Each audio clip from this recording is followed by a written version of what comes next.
Welcome to our brief video on flexible portfolio training and how it can benefit your trust. So why do we need flexible portfolio training? Firstly, we know that the landscape of training has changed. Many resident doctors no longer want to go straight through their training from foundation to consultancy. Instead, they're looking for portfolio careers and more varied training options. Secondly, more and more resident doctors are considering alternative pathways for training because our current ones no longer meet their needs. Finally, we know that recruitment in regions like ours can be more difficult. Recent government figures show up to 14.6% fewer resident doctors in rural and coastal areas compared to other regions. Flexible portfolio training offers us a solution to some of these issues. These posts can give individuals the flexibility that they desire, the option to work on interesting and dynamic programs, offer a way to make our difficult to recruit to posts more desirable, and ultimately keep more resident doctors in training. So what actually is flexible portfolio training? FPT is open to higher specialty doctors, and those that undertake it can pick from one of 4 tracks. These are informatics, for instance AI or digital transformation, clinical research, medical education, and service improvement. Resident doctors undertaking flexible portfolio training have their time divided in an 80-20 split.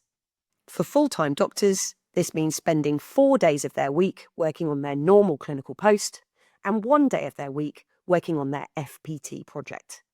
For those that are less than full-time, this works on a pro rata basis.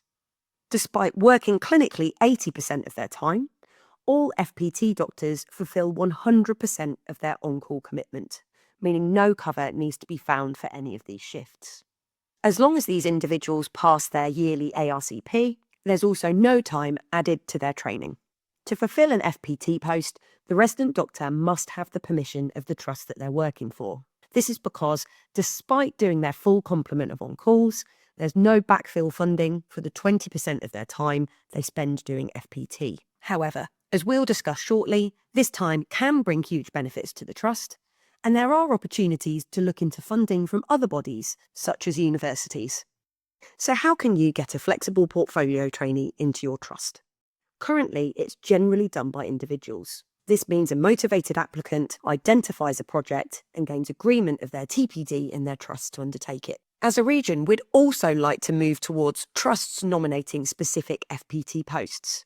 This would allow trusts to create interesting and exciting posts which also align to their priorities. These posts can provide a real variety of benefits to your trust. Firstly, recruitment. FPT can make undersubscribed posts more attractive and easier to fill. There can also be service benefits. Posts can be tailored specifically to your trust requirements, answering questions or issues that you know need addressing. They also offer the opportunity for service improvements to be led by those that potentially understand them best.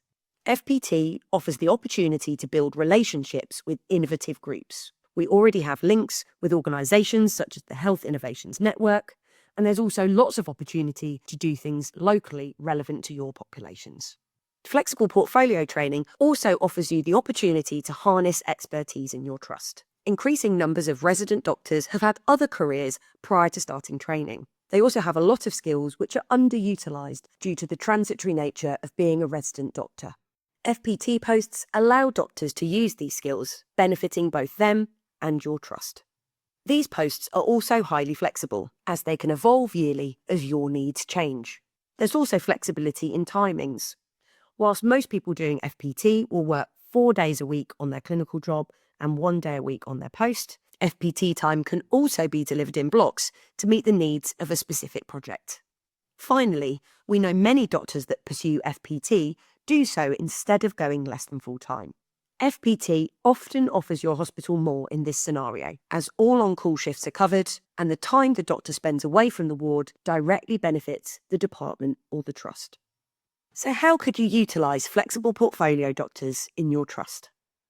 Well, first of all, with the education track, we've already got the University of Surrey supporting education fellows to deliver undergraduate teaching in hospitals that they're placed in. FPT also offers a great opportunity to provide postgraduate or even multidisciplinary teaching too. On the research track, FPT could be used as a cost-effective way to build the body of work required for an NIHR academic fellow placement. The service improvement track can give you all sorts of opportunities to improve the service that you provide in your trust, from resident doctor wellbeing to waiting lists. The informatics pathway gives you the opportunity to have a resident doctor perspective on digital transformation. For instance, your FPT doctor could work strategically with the Chief Information Officer. If your trust is interested in employing an FPT doctor, you'd simply need to identify an appropriate higher specialty role and a project that aligns with the FPT principles. You'd then need to complete the FPT forms that are linked at the end of this video. Resident doctors would then be able to select these roles at the ranking stage of their job application. We felt it would be helpful to provide an example of what a trust might do with an FPT post.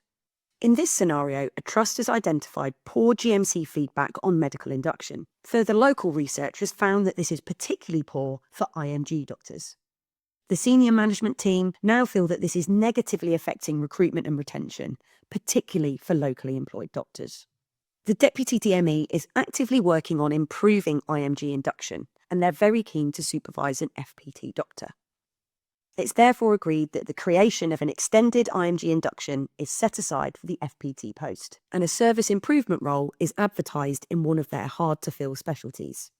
When the FPT doctor is in post, they work with stakeholders to create an IMG induction programme. They lead on the design and delivery and assessment with supervision from the Deputy DME.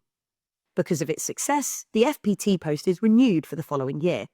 However, as the induction programme has now become part of business as usual, a new project focus is identified. This slide shows where we are currently. We have 3 FPT doctors currently in post, with 2 due to start in the next academic year and 1 post currently in negotiation. So in summary, FPT can help us make training more attractive. It can help us fill undersubscribed posts and harness the unique skills of our resident doctors to improve the services that we offer. The offering is flexible and can be tailored to what your trust needs, helping you find solutions that will work for you. It can also improve resident doctor wellbeing. Thank you for listening to our presentation. You can find out more on the KSS website.